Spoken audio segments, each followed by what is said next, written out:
The last time Eleanor heard her husband play the piano, she didn't know it was the last time.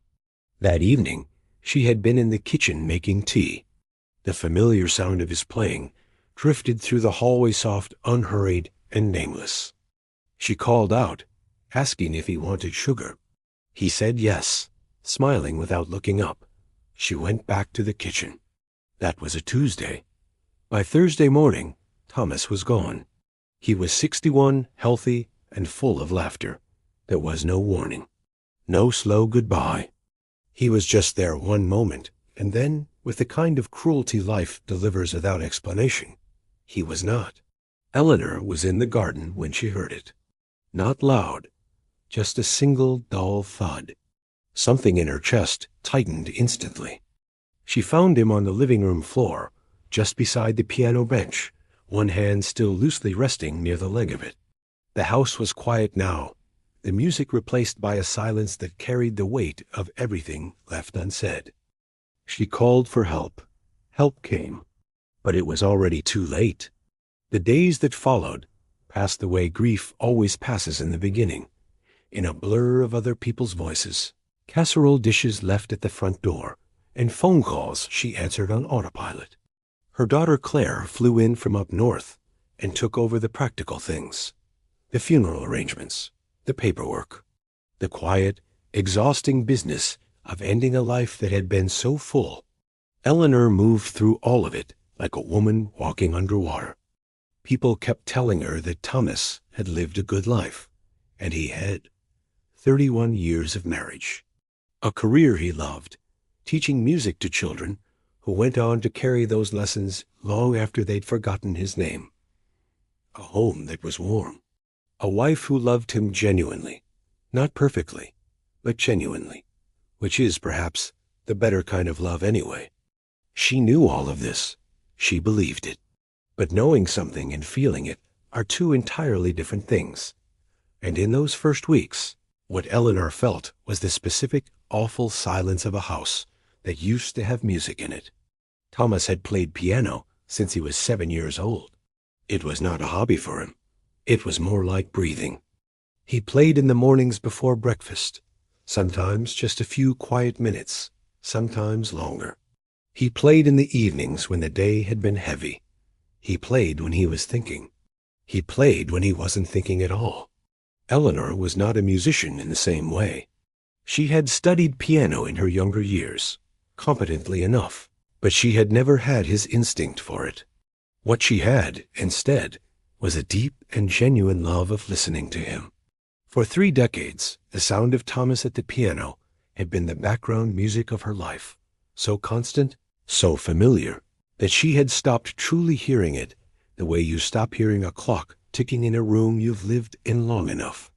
Now the clock had stopped, and the silence it left behind was deafening. She covered the piano with a lace cloth about 2 weeks after the funeral. She didn't plan to. She was dusting the living room one afternoon, and she just couldn't look at it anymore. The bench still held the slight impression of where he used to sit. There was a pencil resting in the groove of the music stand, his pencil, the one he used to mark notes in his sheet music. She left it there. She draped the cloth over everything, and she walked out of the room, and she did not go back in for a very long time. Winter came. Claire came to stay for a while, then returned to her own life, as children eventually must. Friends visited less frequently as the weeks stretched into months, as they always do, not out of cruelty, but simply because life continues moving for everyone except the one who is grieving. Eleanor did not blame them. She kept herself busy in the small ways available to her. She tended her garden even in the cold, wrapping the rose bushes and checking on the bulbs she'd planted in autumn. She cooked meals that were too large for one person and left the leftovers in the refrigerator until they went bad. She read books she couldn't remember afterward. She watched television without seeing it. Sometimes, late at night, she would stand in the doorway of the living room and look at the covered piano without going in. She doesn't know exactly what she was looking for in those moments. Maybe just proof that it was still there, that something of him was still there. His reading glasses were still on the kitchen table. She had not moved them. His coffee mug, the one with the chipped handle that she had offered to replace at least a dozen times, sat clean and dry on the dish rack by the sink, because that was where he always left it. She could not bring herself to put it in the cupboard. These small things embarrassed her a little when visitors came. She could see them noticing. She could see them choosing not to say anything. She left the glasses and the mug where they were. There is a particular kind of loneliness that belongs only to long marriages. It is not the loneliness of being alone in a room. It is something stranger and harder to name. The loneliness of reaching for a person who is so woven into the fabric of your life that their absence shows up in the smallest places. In the second pillow, in the habit of cooking for two. In the moment, you hear something on the radio and turn to say something about it to someone who is no longer there. Eleanor turned 59 that February. Claire came down for the weekend and made her a cake, and they sat together. They talked about Thomas, about the funny things mostly, because that is how the people who love someone most tend to remember them. They laughed about his habit of humming while he graded papers, about the time he got completely lost driving to a restaurant, about the way he would always, without fail, cry at films he claimed were not sad. It was a good evening. The best evening Eleanor had had in months, honestly. But later, after Claire had gone to bed and the house was quiet again, Eleanor sat alone in the kitchen with a cup of tea. She felt the weight of it settle back over her. Not the sharp pain of the early days that had dulled as it mercifully does. This was something lower and steadier. The long, slow understanding that this was now her life, that the music was over. She sat with that feeling for a while.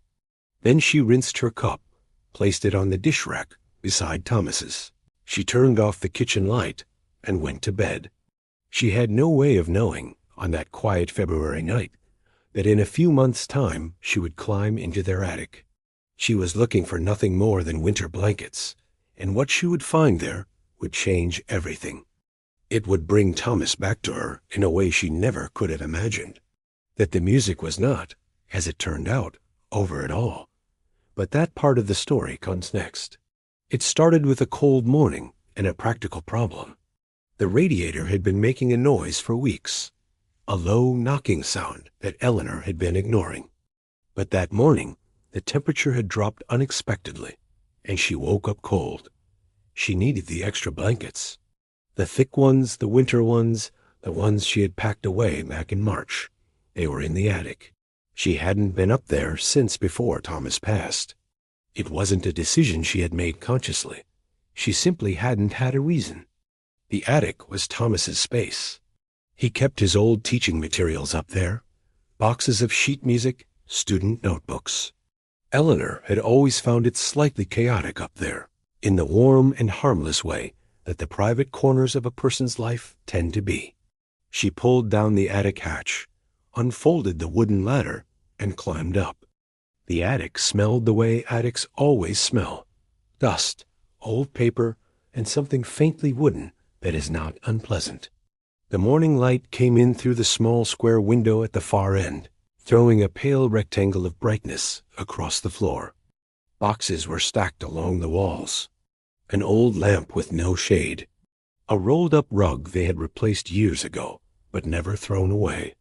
A cardboard box labeled, in Thomas's handwriting, "School Keep." Eleanor found the blankets fairly quickly, folded inside a large plastic storage bin near the ladder.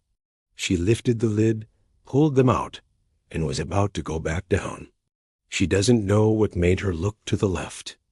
Maybe it was just habit, that automatic sweep of the eyes that people do in a room they haven't been in for a while. Or maybe it was something less easy to explain. She isn't sure. But she looked, and that is when she saw it. Behind a stack of Thomas's old lesson books, half hidden beneath the broken music stand, he had leaned against the wall, at some point and forgotten, was a leather satchel. Brown, worn at the corners, the kind of bag that looked like it had lived a full life. She did not recognize it. She put the blankets down and crossed the attic toward it. It was heavier than it looked. She lifted it carefully, unclipped the brass fastening on the front, and opened it. Inside were papers. Handwritten pages, many of them, filled edge to edge with musical notation, staffs and notes and dynamic markings and tempo instructions, all in Thomas's unmistakable handwriting. His writing had always been small and precise. She knew it instantly.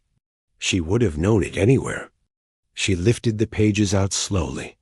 They were held together in a bundle with a piece of faded red ribbon tied in a simple bow. At the top of the first page, underlined twice, were 4 words. For Eleanor, when ready. She read them once. Then she read them again. Then she sat down on the attic floor, right there among the dust and old boxes. She counted the pages eventually. 47. This had been a long, patient, private project. Something he had been working on quietly, in stolen hours. 31 years of marriage, and she had not known. She turned the pages carefully. The composition was written for piano and strings, a full piece, structured in movements, with layered complexity. And then she began to find the notes. Not musical notes, written ones. Small annotations in the margins of the pages, tucked between measures. Some were instructions, like the drive home after our first date, nervous but certain. A note beside one particularly gentle melody simply said, "The night Claire was born, I couldn't sleep, so I played this quietly." Eleanor pressed that page against her chest and closed her eyes. He had been writing her a letter.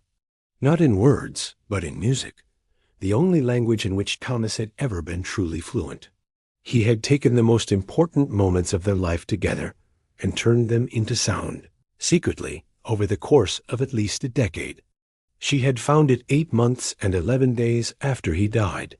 She stayed in the attic for nearly 2 hours. By the time she came back down the ladder, the light in the upstairs hallway had shifted from morning pale to midday gold. She carried the satchel with her, holding it against her side carefully, the way you carry something fragile. She brought it downstairs and set it on the kitchen table, right beside Thomas's reading glasses, which were still there, which she still had not moved, and she stood looking at it for a moment. Then she made herself a cup of tea she did not drink, and she sat down and opened the satchel again. She went through every single page a second time. The composition had no formal title on the cover. Only her name. Only those 4 words. She wondered when he had written them, whether it had been early on, when the project was just beginning, or later, near the end. She wondered if he had ever planned to give it to her himself. She wondered what he had been waiting for. She wondered a lot of things that afternoon that she knew she would never have answers to. And she found, surprisingly, that this did not make her sad in the way she expected. It made her feel something different, something quieter. It made her feel like she had just discovered a room in a house she had lived in for 30 years, a room she hadn't known existed. She thought about the last evening she had heard him play, the soft melody drifting down the hallway, the tea with sugar, the smile without looking up. She wondered now if he had been playing something from these pages that night. She thought he probably had. She looked at the satchel on the table. She looked at his glasses beside it. She looked at the piano through the doorway to the living room, still draped in its lace cloth, still and waiting. She didn't uncover it that day. She wasn't ready yet. But for the first time since October, the silence in the house felt different. It didn't feel like absence anymore. It felt like something waiting to be heard. The lace cloth came off the piano on a Sunday. She had simply walked into the living room to open the curtains, and then stood there in the quiet morning light looking at the covered piano. Then she walked over and pulled the cloth off in one slow, steady movement, the way you remove a bandage you have been avoiding. The wood was a little dusty, the keys slightly yellowed at the edges, but it was the same instrument Thomas had played every day. The pencil was still in the groove of the music stand. She had not touched it in 8 months. She didn't touch it now either. She sat down on the bench. She sat there for a full 10 minutes without pressing a single key. Just sat, getting used to being there. Then, slowly, she placed her hands on the keys. What came out was not music, not at first. Her fingers were stiff, and her confidence had gone quiet somewhere inside her, buried under years of being the listener rather than the player. She stumbled through a simple scale. She played a short piece she had memorized in her 20s, haltingly. It felt clumsy and small, but she kept going. Every morning that week, she sat at the piano for an hour. Some mornings it went better than others. She was nearly 60. Her hands were not the hands she'd had at 20. The idea of playing 47 pages felt completely unreasonable. But then she would go back the next day, and the day after that, because the music was his. Sitting at that piano and working through what he had written made her feel closer to him than anything else had since he had gone. It was the nearest thing she had found to a conversation. About 3 weeks in, she realized she needed help. The composition was not beginner-level music. Thomas had been a trained and experienced musician, and what he had written reflected that fully. Some passages were technically demanding in ways that pushed well beyond Eleanor's current ability. Others were written in a shorthand she couldn't fully decode, small symbols and abbreviations that left her puzzled. And then there were the string parts, which would need to be properly arranged if the piece was ever going to be performed. A friend from her garden club mentioned a young woman named Priya who gave music lessons locally. Eleanor called her on a Wednesday evening, feeling slightly embarrassed about the whole thing. Priya drove over the following Saturday morning and sat at the kitchen table with a cup of tea. She spent 3 hours going through the pages. She hummed quietly to herself, tracing the notes with her finger. Then she looked up at Eleanor and said that it was one of the most beautiful things she had ever seen. They started working together the following week. The process was slow, patient work. Priya would come twice a week, and together they would work through the score section by section. Some notations were straightforward. Others required genuine detective work, cross-referencing passages and making educated guesses. There were moments when they got something right, when a phrase suddenly opened up and made sense. In those moments, Eleanor would go very still and very quiet. Priya noticed this, but never commented on it. Eleanor practiced every day without exception. On good days, the music flowed in a way that surprised her. On harder days, she played through tears she didn't always try to stop, not tears of sadness exactly.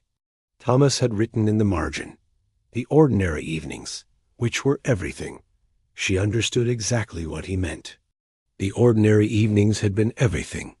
She had not known then to hold them more carefully. She was learning that now. 4 months into their work, word began to spread. It started small, the way these things do. A journalist called Eleanor on a Thursday afternoon and asked if she might be willing to share the story. She thought about it for 2 days. Then she said yes, because she felt Thomas's music deserved to be known. The thing he had spent years building in private deserved more than silence. In the quiet corners of an old, sun-drenched house, time seems to stand still, draped in the gentle dust of forgotten memories and long-held secrets. For Eleanor, every room holds a phantom melody, a remnant of a life once filled with the resonant sound of a grand piano and laughter. Her husband, Thomas, was a man who spoke through the ivory keys rather than words, composing the soundtrack of their 50 years together in private. Since his passing, the house has grown heavy with a silence that Eleanor finds difficult to break, a stillness that echoes his sudden absence. One rainy Tuesday, while searching for an old winter coat in the attic, Eleanor discovers a locked wooden crate tucked beneath a pile of quilts. Inside, she finds hundreds of handwritten music scores and a collection of reel-to-reel tapes, each meticulously labeled with dates and cryptic, loving titles. She realizes these are the compositions Thomas never shared with the world, the intimate pieces he played when he thought no one was listening. Her mind drifts back to the summer of 1975. a time when the world was bright and Thomas's music filled every open window. He would play for hours, his fingers dancing across the keys, creating a tapestry of sound that seemed to weave their very souls together. Eleanor remembers leaning against the doorframe, watching him lost in his art, knowing that she was the muse for every beautiful, melancholy note. Back in the present, the weight of the legacy in her hands feels immense. She wonders if this music was meant to stay hidden forever. She spends the next several weeks cleaning the tapes and carefully transcribing the delicate notes onto fresh paper, her heart beating with new purpose. The act of handling his work brings him back to her. She feels his presence in the curves of the clefs and the rhythm of the measures. She realizes that keeping this beauty to herself would be a second loss. Thomas's music deserves to be heard by more than just the walls. Eleanor reaches out to a local music conservatory, hoping someone there might appreciate the technical brilliance and emotional depth of Thomas's compositions. The professor is stunned. He describes the music as a lost masterpiece, a bridge between classical traditions and modern emotional storytelling. They decide to organize a tribute concert in the city's small historic recital hall, inviting musicians to breathe life into Thomas's silent scores. As the day of the concert approaches, Eleanor feels a nervous excitement she hasn't felt in decades. She wonders if people will understand him. The hall is filled with students, neighbors, and strangers.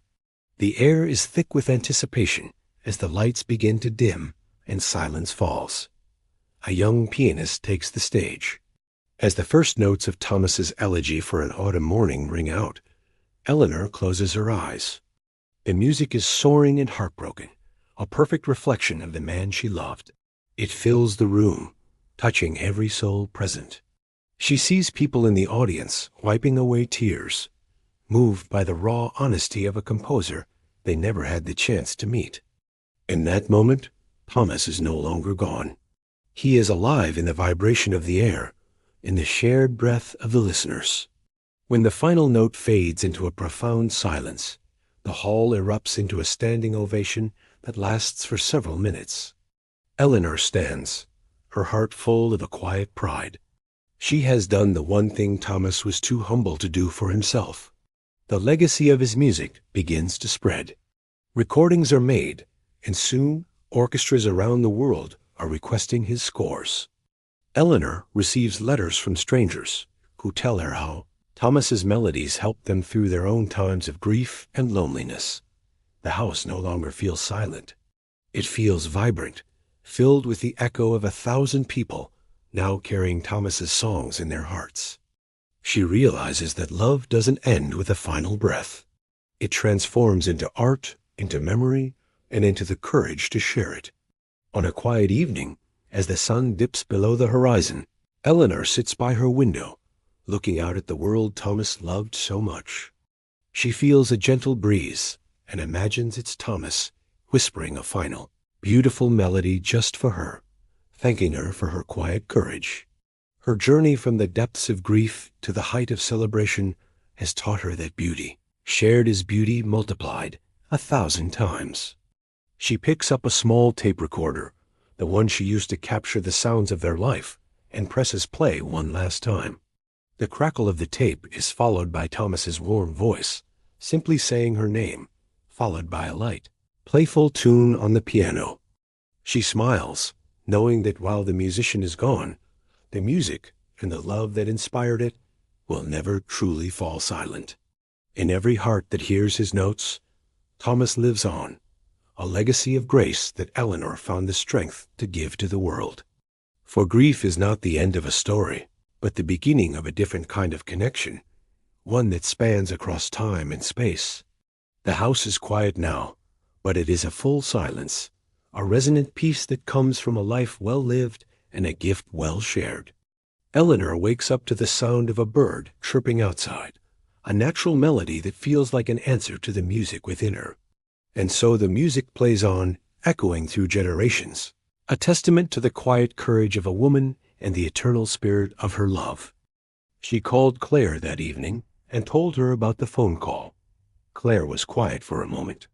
Then she said, very gently, that she thought Eleanor should think about it properly before deciding. Not because the opportunity was impressive, though it was, but because Thomas had written that music to be heard. He hadn't hidden it forever. He had left it for Eleanor to find. He had written her name on the front and tied it with a ribbon. Whatever his reasons for keeping it private while he was alive, he had clearly intended for the music to eventually have a life beyond the attic. Eleanor listened.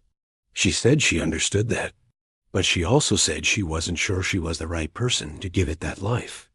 Claire didn't push. She knew her mother well enough to know that pushing never worked with her. She simply said to sleep on it. Eleanor slept on it for 4 nights. On the 5th morning, she called Claire back and said she still wasn't sure. Claire drove down that same afternoon. They sat together at the kitchen table, the same table where the satchel had first been opened, where Thomas's glasses still sat, where Eleanor had read 200 messages from strangers. He felt something shift quietly inside her. Claire had read the composition before, in parts, but Eleanor walked her through it properly this time. She explained what each section meant, which memories Thomas had attached to which passages, where he had written his little notes in the margins. When Eleanor reached the 3rd movement and explained the annotation, the ordinary evenings which were everything, Claire reached out and put her hand over her mother's without saying a word. They sat like that for a moment. Then Claire picked up the first page of the composition. She looked at it for a while. Then she turned to the inside cover, where Thomas had written a few lines that Eleanor hadn't pointed out yet. Claire read them quietly, her lips moving slightly. "Mom," she said, "he wrote this for you. But I think he also wrote it for everyone who has ever loved someone and not quite found the words." Eleanor looked at the page. Claire set it down gently and said, "I think you should do it." Then she found the passage in the margins. She was always the braver one. "I just wrote the music." The kitchen was very quiet after that. Eleanor picked up the phone and called the producer back. The weeks that followed were unlike anything Eleanor had experienced before. Rehearsals began almost immediately with a full string ensemble. Being in the room with them was completely overwhelming. Eleanor sat at the piano and thought she had made a terrible mistake. She played anyway. The first rehearsal was rough. She stumbled through passages and lost her place twice in the 2nd movement. Eleanor drove home that evening, feeling smaller than she had felt in years. She sat at her own piano that night. She played it through, and by the final bars, she knew she still had it. Fright is not the same thing as inability. Behind every great piece of music is a story of love, loss, and the courage to begin again. For Eleanor, the keys were no longer just wood and wire. They were the echoes of a husband she had lost. The rehearsals were a bridge between 2 worlds, the quiet past and a brave musical present. There is a special kind of silence that exists between musicians when they truly understand the heart of the piece. As the final note of the run-through faded, Eleanor saw a quiet nod from the ensemble. She was ready. The evening of the broadcast arrived, casting the city in a blur of neon and nerves. Inside, the air was thick with the hum of technology and the scent of stage makeup. Claire stood by her side, a steady anchor in a sea of frantic crew members and rising expectations. Against her side, Eleanor clutched the worn leather of the portfolio. It was the weight of a lifetime. But her mind drifted back to where it all began. A cold Tuesday in October. The attic was a place of forgotten things, where the dust settled on memories and broken dreams. There, hidden behind stacks of old lesson books, she found the brown leather satchel. She remembered the tears shed over the difficult 3rd movement and the laughter that followed. Thomas had written, "She was always the braver one." He knew her better than she knew herself. Back in the studio, Claire whispered words of encouragement. "He would be so proud of you." Eleanor didn't need to answer. She felt Thomas's presence in every fiber of her being. The night before the performance, the house had been filled with a different kind of silence. She listened to the wind in the garden, and the creak of the floorboards, feeling a strange, new calm. In the darkness, the memories of Thomas were no longer painful. They were a comfort. She could almost see him sitting there, writing the very notes she was about to play. He had composed this for her, a secret legacy hidden within the pages of his life. The host's voice broke the silence of the wings, warm and clear, announcing her name to the world. She stepped out from the shadows and into the blinding, warm embrace of the stage light. Before the applause, before the triumph, there was only the simple grounding of a morning routine. Thomas's music was finally free, and through it, Eleanor had found her own voice again. In the heart of a bustling television studio, the air is thick with anticipation and the quiet hum of 100 preparations.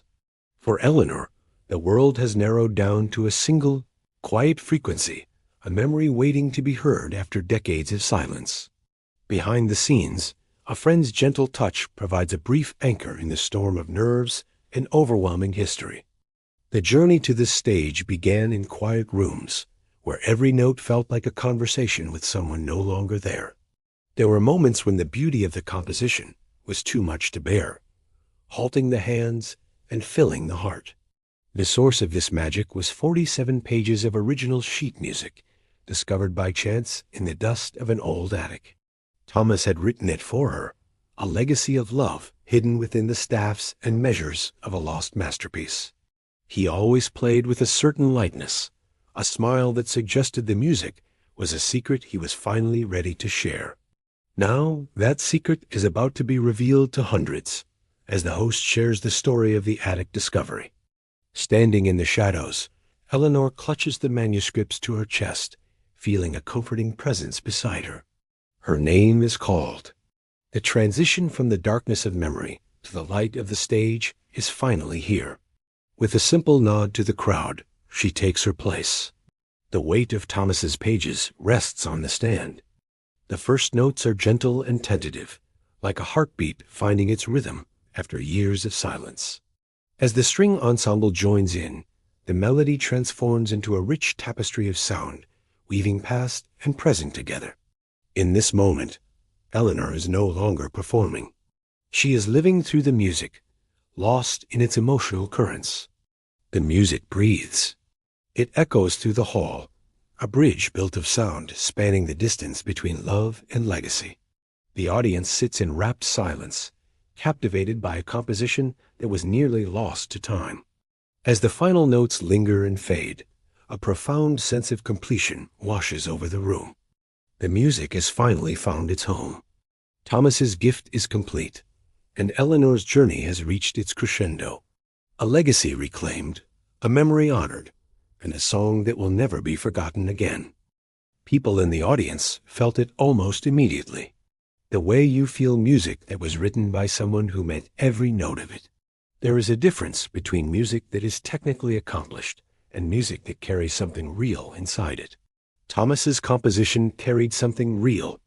Every person in that hall could feel it even without knowing the story behind it. The story simply made it land deeper. By the second movement, the hall was very still. By the third, the one Eleanor had cried through so many times in her living room, there were people wiping their eyes quietly. The strings held a long, aching note. The piano answered it softly. It felt like a conversation between two people who knew each other. The fourth movement was different, lighter, even hopeful, saying that love, even when it ends in loss, is not a sad thing. And then the final bars arrived. The piano alone again, quiet, certain, coming gently to rest like a hand on a shoulder. The final note faded. The hall held its silence for 3 full seconds. Then the applause came in a massive, collective release. Eleanor stood. She placed her hand flat on the top of the piano and looked upward for a moment, her lips moving silently. Whatever she said, it was for Thomas. The recording was released months later as a charity album called When Ready. Every penny went to music. Education in Thomas's name, honoring 30 years of teaching that music was a language. Eleanor still has the leather satchel on the living room shelf. The red ribbon is still tied around the pages inside. The original pages, in his handwriting, she keeps. The piano has not been covered since the Sunday she removed the lace cloth. It stands exactly as it always did, the bench with its slight impression, the pencil still in the groove of the music stand. Sometimes in the quiet of a late afternoon, she plays the opening bars of For Eleanor, when ready, all the way through. She said later, "He didn't leave me a letter. He left me a symphony. He knew I would find it when I was supposed to. Not a day sooner." That was Thomas. Patient right to the end.